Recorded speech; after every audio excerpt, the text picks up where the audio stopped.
భారతదేశం యుద్ధభూమిలో సాధించిన అప్పర్ హ్యాండ్ పైచేయిని వదులుకుందా? అమెరికా బెదిరింపులకు, అమెరికా జోక్యానికి, అమెరికా ఆదేశాలకు యుద్ధభూమిపై క్లియర్గా మనకు వచ్చిన మిలిటరీ సుపీరియారిటీని వదిలేసుకున్నామా అనే ప్రశ్న ట్రంప్ మాటలు లేవనెత్తుతున్నాయి. ఇప్పటికీ కూడా మీకు పెద్ద ఎత్తున ప్రజల్లో ఉండే అనుమానము, ప్రశ్న ఏంటంటే కాల్పులు ఎందుకు ఆపాము? ఎందుకంటే ప్రధానమంత్రి మాటల్లో కానీ, మన మిలిటరీ అధికారుల వివరణలో కానీ స్పష్టంగా మనకు తెలుస్తుంది, పాకిస్తాన్ కోలుకోలేనంత దెబ్బతీశాం, తీవ్రవాద స్థావరాలని ధ్వంసం చేశాం, పాక్ ఎయిర్ బేస్ని నాశనం చేశాం, ఆఖరికి పాక్ మిలిటరీ హెడ్ క్వార్టర్స్ అయిన రావల్పిండిలోని నూర్ఖాన్ ఎయిర్ బేస్ కూడా నాశనం చేశాం. భారతదేశం పాకిస్తాన్ పైన తీవ్రమైన నష్టాన్ని ఇంపోజ్ చేస్తే భారతదేశ ఎయిర్ డిఫెన్స్ వ్యవస్థ పాకిస్తాన్ క్షిపణుల్ని, డ్రోన్లను సక్సెస్ఫుల్గా ఆపేసింది. మన నావీ కరాచీని కూడా గురిపెట్టింది. ఇంత బ్యాటిల్ ఫీల్డ్ అప్పర్ హ్యాండ్ వచ్చాక ఎందుకు అర్ధాంతరంగా వదిలేశాం? ఈ ప్రశ్న సామాన్య భారతీయుల నుంచి మొదలుకొని మీకు ప్రొఫెసర్ బ్రహ్మాచలాని లాంటి వ్యూహాత్మకరంగా నిపుణులు, అంటే బ్రహ్మాచలాని ఒక్కరే కాదు, ఇలా స్ట్రాటజిక్ కమ్యూనిటీలో చాలామంది రైజ్ చేస్తున్న ప్రశ్న. ఎందుకంటే మనకేమీ భ్రమలు లేవు, పాకిస్తాన్ తీవ్రవాదాన్ని ఆపుతుందని, అసలు కాల్పుల విరమణనే రెస్పెక్ట్ చేస్తుందన్న భ్రమలు లేవు.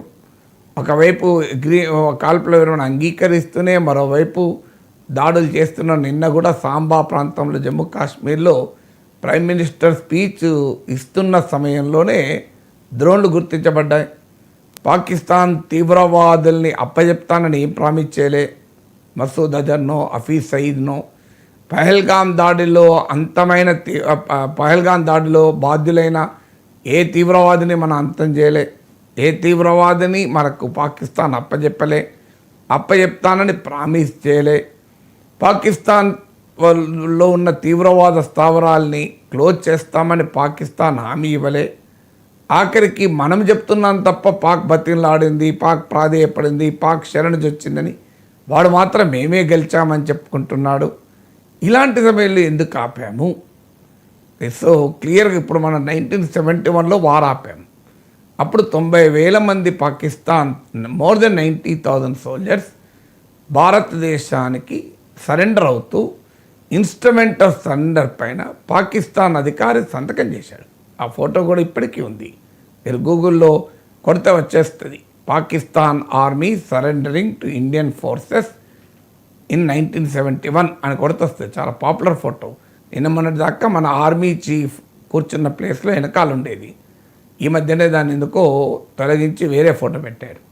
సో ఇంత క్లియర్ సరెండర్ 1971లో మనం వెనక్కి తగ్గామంటే పాకిస్తాన్ సరెండర్ అయినాక వెనక్కి తగ్గాం. ఇప్పుడు ఎందుకు వెనక్కి తగ్గాం? మనకు బ్యాటిల్ ఫీల్డ్లో వచ్చింది. ఈ ప్రశ్నలు కోట్లాది మంది భారతీయుల్ని వేధిస్తున్న ప్రశ్న. ఈ ప్రశ్నల వల్ల సోషల్ మీడియాలో ఈ ప్రశ్న నరేంద్ర మోడీని అడిగే ధైర్యం లేక పెద్ద ఎత్తున రైట్ వింగ్ ట్రోల్స్ ఆర్మీ అడుగుతున్నది కూడా వేరే వాళ్ళేం కాదు. ఈ ప్రశ్నలు అడుగుతున్నది మోడీని అభిమానించే జనం, భారతీయ జనతా పార్టీని అభిమానించే పరివారమే అడుగుతున్నారు, వేరే వాళ్ళు అడుగుతలేదు ఇది. సో అడుగుతున్నది ఏంటి? మరి ఇంత మంచి అవకాశాన్ని ఎందుకు వదులుకున్నాం? ఎంతకాలం ఇలా పాకిస్తాన్ సంగతి తేలుస్తామన్నాం కదా, పాక్ ఆక్రమిత కశ్మీర్ను మనం స్వాధీనం చేసుకుందాం అనుకున్నాం కదా, పాక్ ఆర్మీని కోలుకోలేని దెబ్బతీద్దాం అనుకున్నాం కదా, అసీం మునీర్ కూడా పక్కకు జరగలేదు కదా, మరి వాట్ డిడ్ వి అచీవ్, ఏం సాధించాం అనే తీవ్రమైన ప్రశ్నలు సోషల్ మీడియాలో వస్తున్నాయి. ఇది ఏ దశకు దారి తీస్తుందంటే ఎవరిపైన కోపం వ్యక్తం చేయాలో అర్థం కాక ఈ కాల్పుల విరమణ నిర్ణయాన్ని భారత ప్రభుత్వం తరఫున ప్రకటించిన ఫారిన్ సెక్రటరీ విక్రమ్ మిస్త్రీ పైన మామూలుగా ట్రోలింగ్ లేదు. ఆయన భరించలేక ఆయన ఎక్స్ అకౌంట్ ఆపేశాడు. ఆయన ఫ్యామిలీని, ఆయన కూతుర్ని అటాక్ చేయడం మొదలుపెట్టారు. అంటే మోడీని అడిగే ధైర్యం లేక, అడగటానికి అవకాశం లేక. ఎందుకంటే మోడీ ప్రత్యర్థులు, ప్రతిపక్షాలు అయితే అడుగుతాయి. మోడీని అభిమానించే జనానికే ప్రశ్నలు, వేరే వాళ్ళకి కాదు ఈ ప్రశ్నలు. మోడీని, బీజేపీ పరివారాన్ని విపరీతంగా అభిమానించే వారి నుంచే ప్రశ్నలు. మరి ఎందుకంటే పెరిగిన జింగోయిజం అది అతి జాతీయవాదాన్ని పెంచిన తర్వాత, భావోద్వేగాలను రెచ్చగొట్టిన తర్వాత ఇక సహజంగా వచ్చే ప్రశ్నలు, ఈ ప్రశ్నలకు ఆన్సరు ఎక్కడా దొరకడం లేదు. దొరకనప్పుడు మనకు నాలాంటి వాడు సంతృప్తి చెందేది ఏంటంటే ఇది ఒక స్ట్రాటజిక్ నిర్ణయం. ఎందుకంటే కాల్పుల విరమణ అనేది వ్యూహాత్మక నిర్ణయము. దాన్ని లొంగిపోవడమో, పారిపోవడమో, వెనక్కి తగ్గడమో అని నాలాంటి వాడు అన్నాడు. ఇది వ్యూహాత్మక నిర్ణయం. వ్యూహాత్మక నిర్ణయం తీసుకునేది నాలాంటి వారు కాదు. వ్యూహాత్మక నిర్ణయం తీసుకునే ప్రెరగేటివ్ భారత ప్రభుత్వానికే ఉంటుంది. ఎందుకంటే అన్ని రకాల సమాచారాలు, లాభ నష్టాలను సరిగా అంచనా వేయగలిగే పరిస్థితులు కేవలం గవర్నమెంట్ ఆఫ్ ఇండియాకు ఉంటుంది. అందువల్ల త్రివిధ దళాధిపతులతో చర్చించాక, జాతీయ భద్రతా నిపుణుల్ని కన్సల్ట్ చేశాక, in its own wisdom government of India the taken a decision. అది ఆ డెసిషన్ కరెక్ట్ అని నేను నమ్ముతాను భారతీయునిగా. ఎందుకంటే ఆ డెసిషన్ తీసుకునే ప్రెరగేటివ్ ప్రభుత్వానికి ఉంటుందని నమ్ముతాను కనుక. కానీ సమస్య ఏంటంటే ఈ ట్రోల్ ఆర్మీకి మాత్రం ఆన్సర్ దొరకడం లేదు. ఈ సమయంలో ప్రభుత్వానికి సరిగానే నిర్ణయం తీసుకొని ఉంటుంది. దానికి జెన్యూన్ స్ట్రాటజిక్ రీజన్స్ ఉండొచ్చు, వ్యూహాత్మక కారణాలు అని సంతృప్తి చెందే వారికి ట్రంప్ వ్యాఖ్యలు ఒక పెద్ద సమస్యగా మారాయి. ట్రంప్ పోని వ్యాఖ్యానించాడు, దానిపైన ప్రధానమంత్రి ఎందుకు రెస్పాండ్ కాలే, ఎందుకు ఒక్క మాట ఇది తప్పనలే. ట్రంప్ను పేరు పెట్టి తప్పనాల్సిన అవసరం లేదు, డిప్లొమసీ ఉంటుంది. ఎందుకంటే మనకు తెలిసిన మేరకైతే అమెరికా నాయకులైన vice president JD Vance, America foreign secretary Mark Rubio మన ప్రధానమంత్రితో పలుసార్లు మాట్లాడారు ఈ క్రైసిస్ పీరియడ్లో. America foreign secretary Mark Rubio మన విదేశాంగ మంత్రితో మాట్లాడాడు, మన నేషనల్ సెక్యూరిటీ అడ్వైజర్తో మాట్లాడాడు. ట్రంప్ ఏమంటున్నాడు, నేను బెదిరించిన ట్రేడ్ జరపనని. దాంతో రెండు దేశాలు అగ్రీ అయ్యాయి అంటున్నాడు. మరి దీనికి ఆన్సర్ ఎవరు ఇవ్వాలి? ఎందుకంటే జేడీ వ్యాన్స్, మార్క్ రుబియో మాట్లాడింది ప్రైమ్ మినిస్టర్తో, జేడీ వ్యాన్స్ మాట్లాడింది కేవలం ప్రైమ్ మినిస్టర్తో.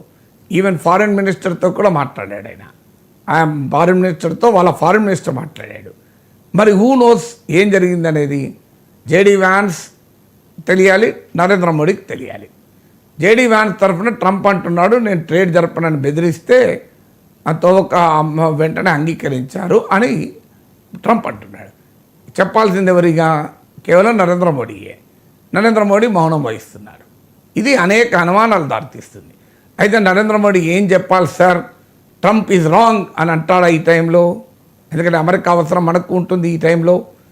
నేను అలా అనుమానం కూడా అంటలేను. There is a diplomatic language.